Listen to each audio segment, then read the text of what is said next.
যারা ভাবুন শুধুমাত্র ক্রিকেট খেলে বাংলাদেশকে পুরা বিশ্বে পরিচিত লাভ করেছে, তাদের বোধহয় জেনে রাখা ভালো পুরা বিশ্বে স্বাধীন দেশের সংখ্যা প্রায় ২০০টি। আর এই ২০০টি দেশের মধ্যে হাতে গোনা কয়েকটি দেশে ক্রিকেট খেলা চলে। ৮ থেকে ১০টি ক্রিকেট দেশ মিলে একটা বিশ্বকাপ আয়োজন করে। অন্যদিকে ১১০ থেকে ১৫০টি দেশ মিলে কুরআন তেলাওয়াতের প্রতিযোগিতা আয়োজন করে।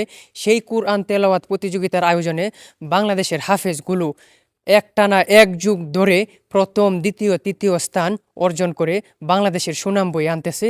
তারা পুরা বিশ্বে বাংলাদেশের পরিচিতি লাভ করতেছে। কিন্তু এগুলো আমরা তাকিয়ে দেখি না, এগুলো সরকারেও দেখে না, ভালো পুরস্কার দেয় না। অন্যদিকে ক্রিকেটারদের বস্তা বস্তা টাকা দিতেছি, বস্তা বস্তা টাকা ইনভেস্ট করতেছি, সম্মান দিতেছি, বিনিময়ে আমরা কিছুই পাইতেছি না। পাইতেছি দেশ বিদ্রোহী দালালি করতেছে। অন্যদিকে দেশের হাফেজদের, যারা পুরা বিশ্বে পরিচিত লাভ করাইতেছে, দেশের সুনাম আনতেছে, তাদেরকে আমরা সম্মান দিতে পারি না। এটা কিন্তু আমাদের জন্য লজ্জার।